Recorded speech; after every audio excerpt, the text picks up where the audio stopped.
Laggaa aanaa Leeqaa Dullachaatti waraanni PP qonnaan bultoota jalaa buna dabalatee biqiloota garaa garaa ciranii mancaasaa jiraachuun dhaga'ame. Jaalsabaafan Waaggaarii waan qindeeffate qaba. Godina Bahaa Wallaggaa aanaa Leeqaa Dullachaa ganda Baandiraa keessatti onkoloolessa 21/2025 waraanni ergamtuu PP qonnaan bultoota aanichaa keessatti argaman jalaa maqaa wabootu as keessa taa'ee nu rukuta jedhuun qabeenya uummataa bunaa fi biqiloota garaa garaa ciruun mancaasaa rakkinaaf saaxilaa jiraachuu jiraattonni naannichaa arraata biyyoolessa Oromiyaaf ifoomsanii jiru. Waraanni faashistii PP namoota jireenya dhuunfaa isaanii fooyyeffachuuf bunaa fi biqiloota garaa garaa dhaaban duraa ciruun maqaa wabootu keessa taa'ee nu rukuta jedhuun mancaasaa jiraachuu fi madda galii uummatichaa dhabamsiisuun jireenya uummataatti yaaddoo uumaa jiru. Murni biltsiginnaa sababa garaa garaa tarreessuun ilmaan Oromoo irratti gochaawwan gara jabinaa yoo fedhan ajjeesuun saamuu, hidhuu, mana irratti gubuu, qabeenya jalaa mancaasuun jibbiinsaa fi tuffii ilmaan Oromootiif qaban irra deddeebiin mul'isaa jiraachuun ni beekama. Godina Horroo Guduruu Wallaggaa bulchiinsa magaalaa Shaambuutti maatii qabsaa'otaa fi sabboontonni ilmaan Oromoo hidhamuun cimee itti fufe. Jaalwabii biyyaa dabalata qaba.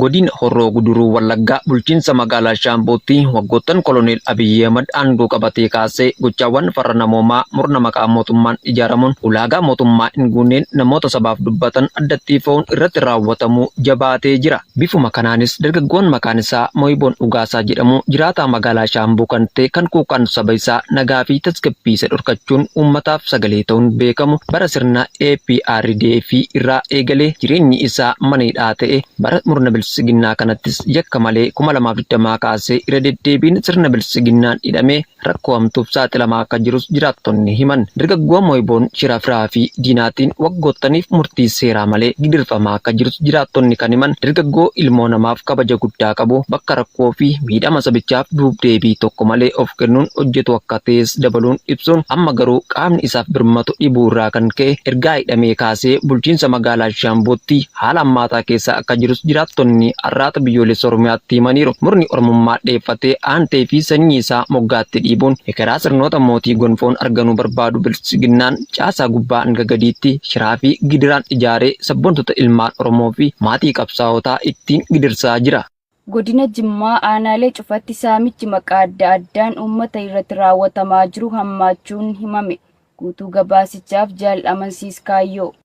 Godina Jimmaa bulchiinsa magaalaa Jimmaa fi aanaalee godinichaa maratti caasaalee murna biltsiginnaa kaffaltii gibiraa haqa qabeessa akka ta'uu fi galiiwwan gibirri ittiin funaanamu seerawwaa taasisuu irra maqaa kaffaltii gibiraa da'oo godhachuun saamicha irratti bobba'anii jiran uummata irratti saamicha raawwachaa jiraachuu jiraattonni arraata biyyoolessa Oromiyaatti himaniiru. Akkaataa heera mootummaa murna biltsiginnaan faallaa kan dalagan kaadiroonni sirnichaa heeraa fi seerota barreeffamoo jiraniin ala deemaniinis bulchiinsa magaalaa Jimmaa dabalatee aanaalee godinichi qabu mara keessaa maqaa kaffaltii lafaa fi qabeenyaan cinatti maqaa ijaarsota adda addaan hawaasa saamaa jiraachuu jiraattonni dubbatu. Haaluma kanaanis ijaarsa gandootaaf tokkoon jiraattotaa irraa qarshii 5,000 hanga 10,000 buusii miseensummaaf jechuun qarshii 60 kaffaltii qulqullina magaalotaan qarshii 3,000 hanga 5,000tti fuudhaa akka jiranis ibsameera. Sadarkaa guddina dinagdee impaaratiin irra geessee dhaadessee kan dubbatu murni biltsiginnaa faallaa dubbii haasawaa isaanii ammoo uummata galiin isaa haalaan xiqqoo nyaatee buluuf iyyuu hedduu itti ulfaachaa jiru baasii humnaan olii itti fe'uun cinatti maqaa adda addaanis qarshii harkaa guuruun jiraattota abdiin kutannaan keessa galchaa jiru.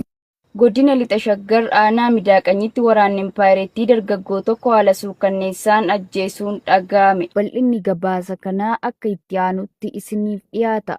Godina Lixa Shaggar aanaa Midaaqanyii ganda Mafcee jedhamuun waamamtu keessatti hidhattoonni biltsiginnaa onkoloolessa 22/2025 dargaggoo maqaan isaa Baayyoo Likkisaa jedhamu badii tokko malee mana maatii isaatiitti deemuun ija maatii duratti haala suukanneessaa ta'een ajjeesanii gatu jiraattonni onichaa arraata biyyoolessa Oromiyaatti himanii jiru. Akka jiraattonni naannichaa jedhanitti dargaggoon kun nama nagaa fi kabaja namaa beeku akkasumas hamma humna isaatii hojjeta maatii isaa kan gargaaru ta'uu dabalataan ifoomsaniiru. Biltsiginnaan umurii aangoo isaa ol dheereffachuuf waraana of harkaa qabutti dhimma ba'uun gocha dhageettii namaatiin tolleen mana hawaasaatti gadda uwwisuun jireenya hawaasaa golgoleessaa akka jiru taateewwan tibbana bakkeewwan adda addaatti raawwatamaa jiran kan mul'isan yoo ta'u dargaggeessi abdii biyyaa ta'e kunis oromummaa isaa qofaan yakkamee akka ajjeefames jiraattonni itti siqeenyaan isa beekan miira gaddaan guutaa guutameen dubbatu. Murni sabicha balleessuu faalduree mijeeffatee hojiitti jiru bilxiginnaan haala yeroo da'oo godhachuun saba nagaa badii hin qabne maqaa dharaa garaagaraa itti moggaasuun ajjeechaa hamaa irratti raawwachuun uummata nagaa irratti duguggaa sanyii daran hammeessee jiraachuun ni beekama.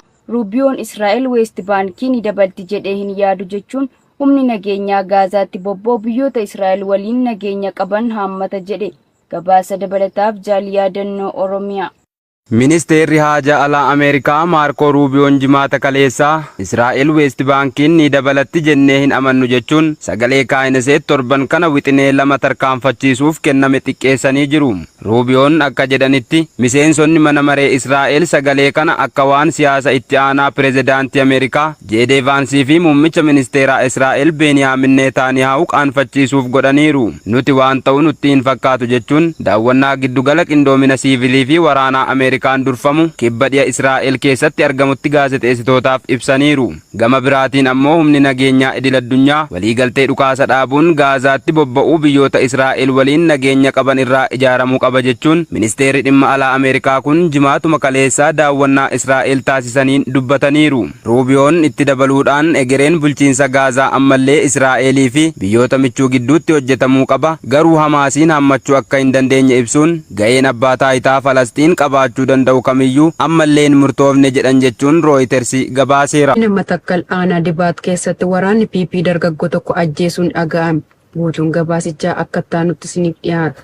Godina Matakkal aanaa Dibaat ganda Giiphoo keessatti onkoloolessa 23,2025 waraanni PP dargaggoo maqaan isaa Dabalaa Mangistuu jedhamu badii tokko malee haala suukanneessaa ta'een ajjeesanii gatu. Jiraattonni arraata biyyoolessa Oromiyaatti himan. Akka jiraattonni himanitti dargaggoo Dabalaan barataa kutaa 9ffaa yoo ta'u hirmaannaa siyaasa dhaaba kamiyyuu kan hin qabne ta'uu fi bakka inni loon maatii isaatiif tiksaa jirutti dhaquun gaaffii tokko malee rasaasatti dhukaasuun ajjeesanii gatanii deeman jechuun dubbatu. Aanaa Dibaat gandoota garaagaraa keessatti waraanni PP irra deddeebii yakkawwan akka ajjeechaa, hidhaa, saamichaaf gubaatii manneenii raawwachuun uummanni roorroo fi gidira hamtuuf saaxilamuun qe'ee fi qabeenya isaa irratti rakkoo jabaa keessummeessaa jiraachuu jiraattonni haala keessa jiran dubbatu. Murni bilxiginnaa hojii iddilee isaa uummata nagaa ajjeesuu fi hidhuu taasifachuun goleewwan Oromiyaa cufa keessatti guyyaa guyyaan dhiiga qulqullootaa dhangalaasuun gocha diinummaa hammeessaa jiraachuun ni beekama.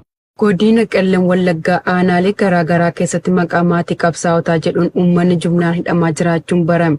Guutuu gabaasichaaf Jaal Kennaa Sabaa. Godina Qellem Wallaggaa aanaa Daalleewwaa Baraa magaalaa Qaaqee ganda duwwaa tokkoo fi duwwaa lama keessa maatii qabsaa'otaa jechuun uummata jumlaan hidhatti guuranii dararaa hamaa irraan ga'aa kan jiran yoo ta'u namootni hedduun erga hidhamanii torban tokko irra caalanii jiraachuus jiraattonni dubbatu.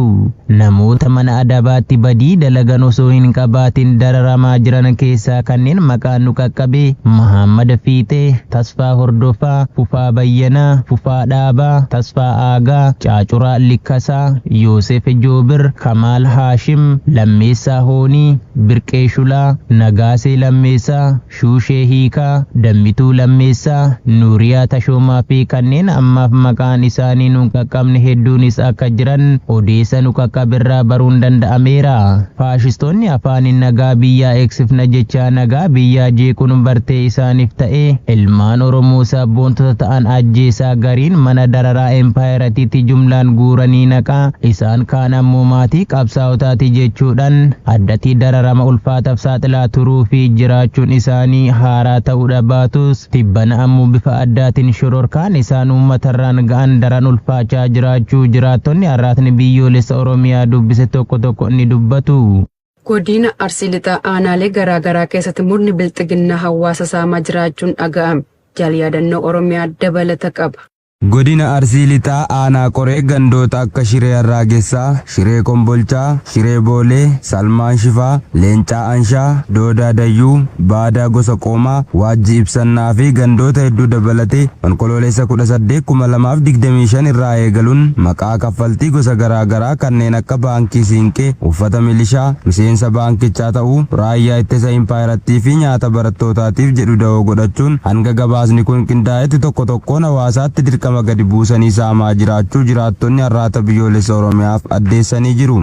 Maqaan gosa kaffaltii ittiin hawaasni saamamaa jirus uffata milishaatiif qarshii 500, baankii siinqeef 1000, miseensa baankii siinqee ta'uuf qarshii 300, raayyaa ittisa impaayiraatiif 1000, nyaata barattootaatiif 1500 jechuun hawaasa dirqamsiisanii afaan qawween irraa guuraa jiraachuun ifoomeera. Murni bilisiginnaa tooftaa ittiin uummata Oromoo siyaasaa fi dinagdeen dadhabsiisee kolonii isaa jalatti bitee bulchuu fi umrii barcuma aangoo isaatii dheereffachuuf kan carraaqu maqaa bulchiinsa uummata Oromoo da'oo taasifachuun uummaticha irratti miidhaa lubbuu fi dinagdee raawwachaa jira. Kana malees godinichuma aanaa Shaashamannee gandoota akka Araddaanoo Shifaa, Waataroo Shaggullee, Huursaa Simboo, Maraaroo Haawuloo jedhaman keessattis baankii siinqeef jechuun tokkoon hawaasaa irraa qarshii 2000 fuuchaa jiraachuus jiraattonni dabalataan addeessanii jiru. Dabalataan immoo magaalaa Naggeellee Arsii ganda Duwwaa 1, Duwwaa 2, Duwwaa 3, Duwwaa 4 gandoota akka Waayyoo Dareeraa fi Makkoo Odaa keessatti maquma baankii siinqeetiin gandoota Duwwaa 1 hanga Duwwaa 4tti jiran irraa qarshii 6,000 fuuchaa kan jiran yoo ta'u gandoota 2 hafe irraas qarshii 2,000 hanga 4,000tti hawaasa dirqisiisanii saamaa jiraachuu jiraattonni gandoota kanneenii ifoomsanii jiru.